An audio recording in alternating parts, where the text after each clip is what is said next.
Hello दोस्तों, नमस्कार। साक्ष्य अधिनियम में आज हम चर्चा करेंगे मौखिक साक्ष्य के विषय के बारे में, जो कि बताया गया है सेक्शन 59 और 60 के अंदर। इससे पहले हमने वीडियो कवर कर लिए थे सेक्शन 58 तक के, जो आपने अगर नहीं देखे हैं तो प्ले लिस्ट में जाके देख सकते हो। सेक्शन 59 कहती है कि मौखिक साक्ष्य के द्वारा तथ्यों का साबित किया जाना। सेक्शन 59 में बताया गया है जो तथ्य साबित किए जाएंगे वो मौखिक साक्ष्य के द्वारा साबित किए जाएंगे, ओरल एविडेंस के द्वारा साबित किए जाएंगे। इसमें अपवाद ये दिया गया है कि जो दस्तावेज या फिर इलेक्ट्रॉनिक अभिलेख, इनकी जो अंतर वस्तु है, इसके सिवाय सभी तथ्य ओरल एविडेंस के द्वारा साबित किए जाएंगे। ये सेक्शन 59 में बताया है। इसके बारे में भी अगर हम अपवाद की बात आगे बढ़ाएं तो इसका भी अपवाद है।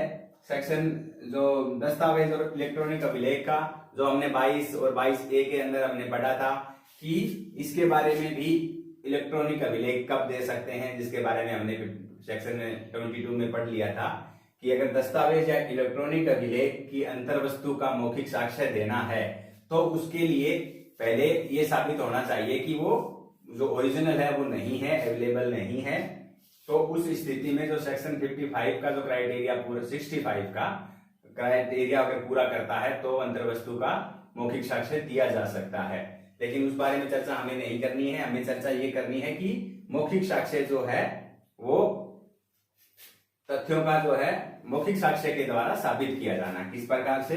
ये सेक्शन बात अगर करें मौखिक साक्ष्य की बात, तो हम जनरली तौर पे अगर मौखिक साक्ष्य को अगर समझें, ओरल एविडेंस को हम समझें, तो हम समझते हैं कि जो साक्ष्य हम कोर्ट के सामने बोल के देते हैं उस साक्ष्य को मौखिक साक्ष्य कहा जाता है। लेकिन इसका भी अपवाद है। इस सेक्शन में बताया गया है कि यदि व्यक्ति संकेत के द्वारा भी साक्ष्य देता है तो उसको भी मौखिक साक्ष्य ही माना जाएगा। इस बारे में कोर्ट ने बताया था, ये केस आया था एक क्वीन वर्सेस अब्दुल्ला, 1885 का केस था। उस मामले में ये जो लेडीज थी उसका गला काट दिया था इसने, तो उस स्थिति की वजह से वो बोल नहीं पा रही थी, तो उसने जो है संकेत के द्वारा बताया था, तो वो भी उसका जो साक्ष्य संकेतों के द्वारा बताया जाना मौखिक साक्ष्य ही माना गया था।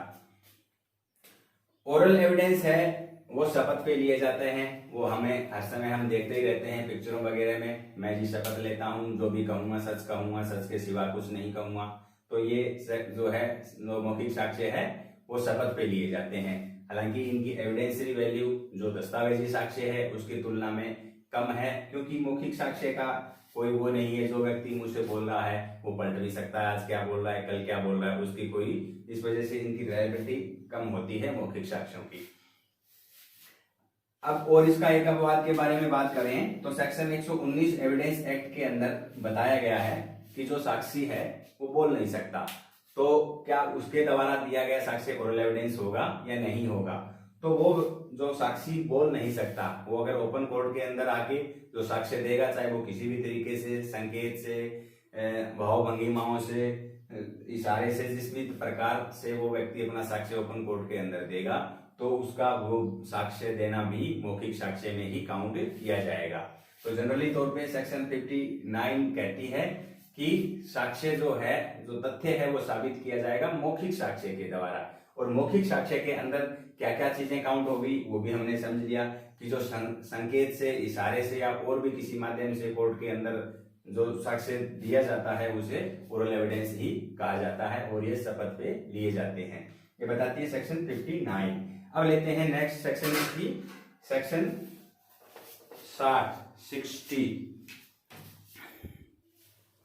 अब सेक्शन 60 है, ये बताती है कि जो मौखिक साक्ष्य है वो प्रत्यक्ष होना चाहिए। क्लियरली कह रही है ये सेक्शन, ओरल एविडेंस मस्ट लगा के ये बिल्कुल ठप्पा लगा रही है कि मस्ट बी डायरेक्ट, कि जो भी ओरल एविडेंस होगा वो डायरेक्ट होगा, इनडायरेक्ट नहीं होगा। मतलब ये जो सेक्शन है, जो हियर से एविडेंस होता है, अनुश्रुत साक्ष्य होता है, अप्रत्यक्ष साक्ष्य होता है, उसके ऊपर रोक लगाती है। केवल डायरेक्ट एविडेंस को ही वैल्यू देगी। जो डायरेक्ट एविडेंस है जो हम आई विटनेस बोलते हैं जिसे, उसी व्यक्ति का जो है मौखिक साक्ष्य लिया जाएगा सेक्शन 60 के अनुसार। हालांकि इसमें कुछ अपवाद है, उस पर चर्चा करेंगे, लेकिन सबसे पहले हम ये ले लेते हैं कि जो डायरेक्ट एविडेंस किस प्रकार से होंगे। सेक्शन कह रही है कि मौखिक साक्ष्य प्रत्येक स्थिति में प्रत्यक्ष ही होगा, चाहे कोई भी स्थिति हो, मौखिक साक्ष्य प्रत्यक्ष ही होगा। अर्थात यदि वह किसी देखे जा सकने वाले तथ्य के बारे में है। जब बात ये आ रही है कि किसी व्यक्ति ने कुछ देखा, कोई व्यक्ति कहता है कि जैसे कि एग्जांपल ले लेते हैं इसका, कि जो ए है ये कह रहा है कि बी ने जब सी को मारा था तो मैंने उसको देखा था। तो अब यहां क्या है, ए जो है आई विटनेस हो गया, और अब यहां इस मामले में केवल ए ही साक्ष्य दे सकेगा मौखिक साक्ष्य। ये नहीं है कि ए ने बता दिया डी को कि भाई इस तरह मारा था, अब डी वहां जाके साक्ष्य दे सकेगा, नहीं, डी नहीं, जो व्यक्ति जिसने देखा आई विटनेस जो था वो ही साक्ष्य दे सकेगा। जब देखने वाले मामले का आता है तो वह व्यक्ति जो ऐसा कह रहा है कि मैंने ऐसा देखा, वो व्यक्ति ही साक्ष्य दे सकेगा, दूसरा नहीं। दूसरी बात आती है कि जब बात आती है सुनने के संबंध में, जब कोई व्यक्ति ऐसा कहता है कि मैंने ऐसा सुना, तो उसी व्यक्ति का एविडेंस लिया जाएगा, साक्ष्य देने, मौखिक साक्ष्य दिया जाएगा।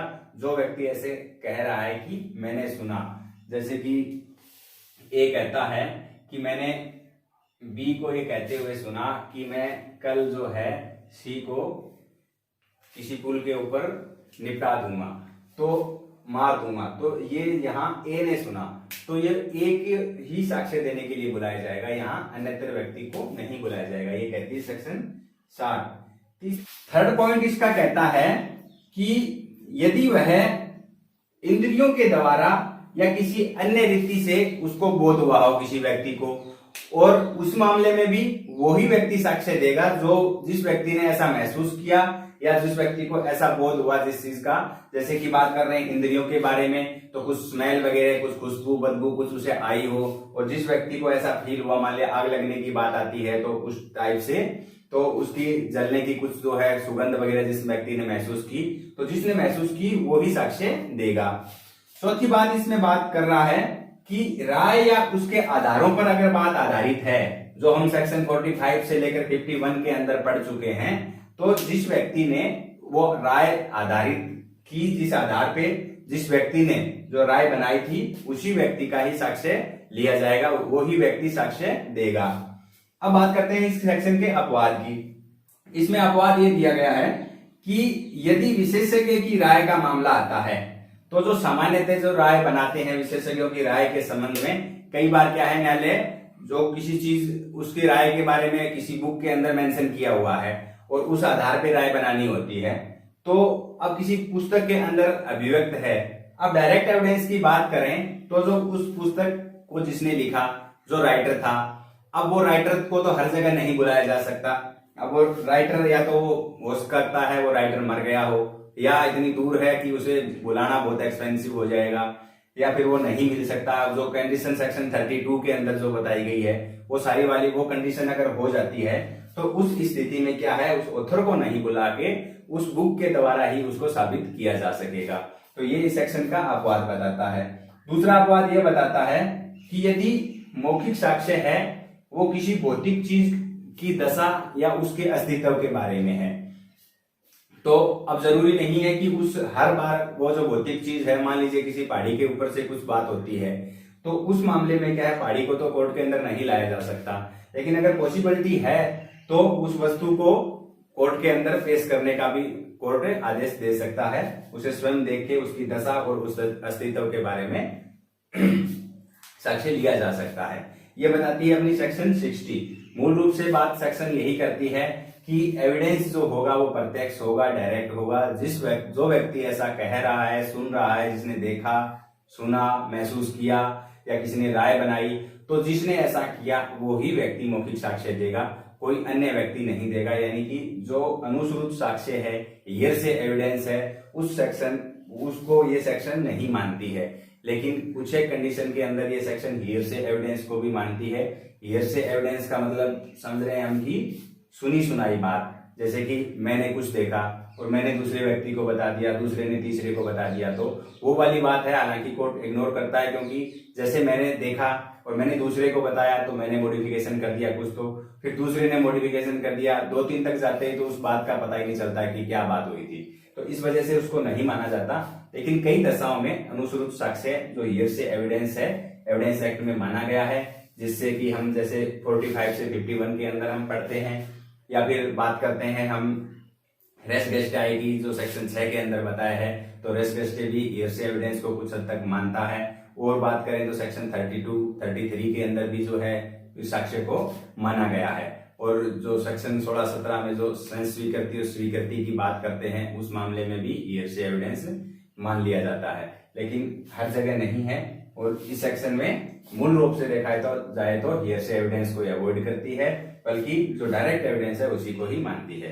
तो आज के वीडियो में हमने ये दोनों सेक्शन कवर करी, जो मौखिक साक्ष्य के संबंध में प्रावधान करती है, सेक्शन 59 और सेक्शन 60।